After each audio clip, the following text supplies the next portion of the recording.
Bonjour à tous, c'est Benjamin Hennequin. Aujourd'hui nous allons parler des kettlebells. Alors, les kettlebells, vous devez connaître, donc c'est en fait une petite boule, d'accord? On en a plusieurs, là par exemple j'ai, c'est combien ça? 6 kg, 12-16 kg, bien sûr il y en a d'autres.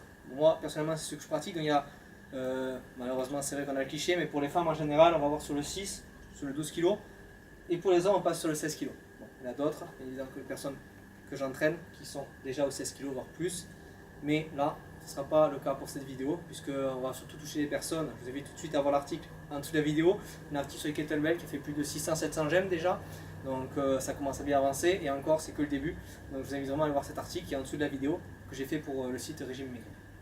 Donc je vous disais, là les personnes qui voient cette vidéo, notamment celles qui ont lu l'article ou celles qui vont continuer à lire ces articles, c'est les personnes qui sont en remise en forme, qui veulent perdre du poids, avec se muscler, s'affiner, etc. Donc on va plutôt être avec du 6 ou du 12 kg.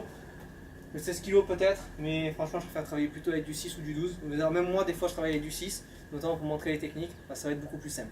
Par exemple, sur seulement des mouvements où on va casser le poignet, ça ne sera pas du tout bon. Parce que si justement je monte le mouvement avec un 16 kg, je ne vais pas faire comme ça.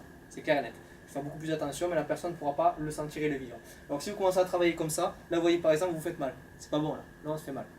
Il y a une technique que je vais vous montrer dans les vidéos, donc c'est très important de faire attention. Donc kettlebell, alors, petite boule, d'accord, assez lourde quand même, donc vous allez voir, il y en a, je crois que ça monte jusqu'à 48 ou 52 kg, je ne me rappelle plus exactement, mais voilà, donc ça fait quand même, ça commence à peser. Moi j'ai jamais travaillé avec ces poids là, bien évidemment, je travaille avec des poids beaucoup plus légers, parce que tout simplement je n'ai pas la technique pour ça, et c'est vraiment du très haut niveau. Mais déjà avec des petits kettlebells, franchement vous pouvez bien travailler, ne serait-ce qu'avec le 6 kg, je vous conseille par contre, plutôt, j'ai vraiment une préférence pour le 12 kg. Vous essayerez. Voilà. Mais je ne vous conseille pas moins de 6 kg parce qu'après sinon c'est vraiment trop léger. En fait vous ne sentez pas le mouvement. Vous allez mal travailler, faire des mauvaises techniques comme je vous dis. Si vous faites dans ce mouvement là, vous allez vous faire mal. Ça va faire super mal au poignet. Avec moins de 6 kg, vous ne sentirez rien. Et donc vous allez faire une mauvaise technique et donc vous blessez. Donc ensuite petite anse. Alors c'est très important. La anse en fait on va tenir de différentes manières. Alors je vous mets comme ça pour que vous voyez.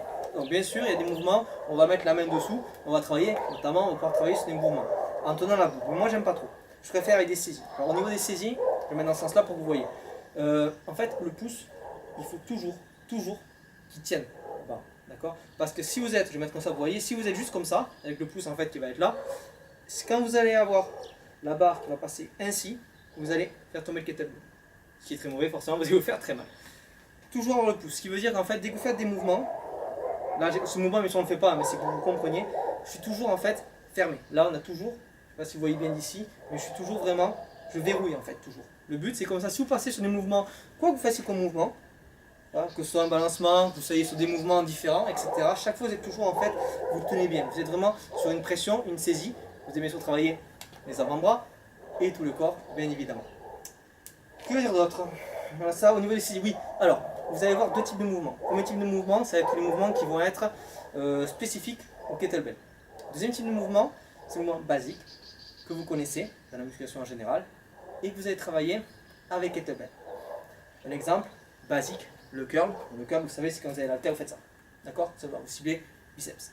Là, quand vous allez le faire, ça va être pareil, mais il y a bien sûr une différence. Si vous teniez une haltère, d'accord, le poignet ne bouge pas. Hein. On ne va pas s'amuser comme ça, non, on est en train de faire du curl. On va monter, on va descendre. Sur ça, si vous montez comme vous montez d'habitude, ça va faire un truc bizarre. Non. Donc on va vraiment devoir cibler le mouvement. Vous allez le voir dans une autre vidéo après, le curl justement, avec kettlebell.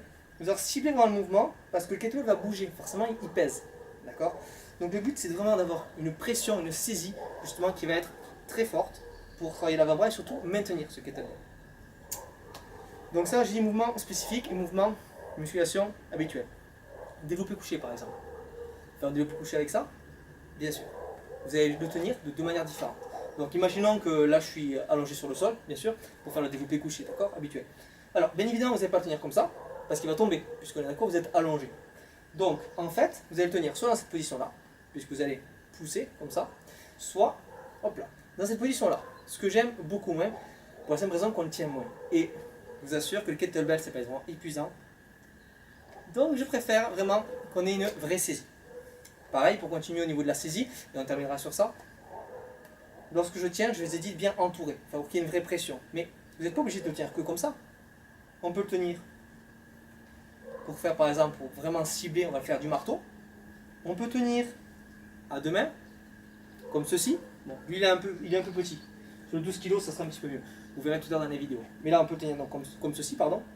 On peut le tenir comme ceci. Alors là, vous voyez mes pouces sont à l'intérieur. C'est pareil, je ne tiens pas juste comme ça. Je tiens comme ça, je saisis bien. Il y a des mouvements qu'on va travailler en étant comme ça. Des mouvements en travaillant comme ça. Par exemple, si on va faire du squat basique. Sur celui-là, par exemple, on peut travailler... qu'on va travailler justement pour travailler autour. D'accord? C'est pas le bon mouvement. Hein. Je vais vous montrer le bon mouvement dans les vidéos. En dessous de cette vidéo-là, justement. Bref, un dernier mot, j'y pense. Quand vous baissez, surtout pas ça. On fait pas ça. Non. On se baisse, soit on se baisse entièrement, soit sinon en fait on va se baisser pour vraiment faire attention au dos. Pourquoi? Parce que c'est difficile, il est lourd. Si vous êtes sur un mouvement, vous voulez le ramasser, mon dos doit toujours être droit. Si vous êtes comme ça, vous allez le faire mal. Comme ça, n'en parlons pas, c'est n'importe quoi. On va le saisir et tranquillement se relever. D'accord? Si on part sur un autre mouvement, mauvais jogging, si on part sur un autre mouvement que je veux ramasser, pareil, je ne vais pas être comme ça, voûté, je vais être dos droit, je descends, j'attrape et je monte tranquillement et comme ça je le tiens. Vous voyez? Comme si je voulais travailler les abdos par exemple, tranquillement. C'est un exercice très intéressant. Écoutez, cette vidéo est terminée. Je vous invite à aller voir en dessous de la vidéo le lien vers l'article bien évidemment. Vous avez dans cet article toutes les vidéos répertoriées que j'ai faites sur les kettlebells, pour l'instant en tout cas. Vous pourrez justement les voir et vraiment travailler chaque mouvement spécifiquement. Je vous invite aussi à aller voir mon site internet qui est toujours en dessous de la vidéo, le forum où on parle des kettlebells, la manière de le travailler, les bénéfices, les inconvénients, et surtout on explique des techniques avec des coachs, des experts et des spécialistes. Bonne fin de journée, travaillez bien et suivez tout de suite l'article en dessous de la vidéo, vous verrez toutes les techniques sur les kettlebells.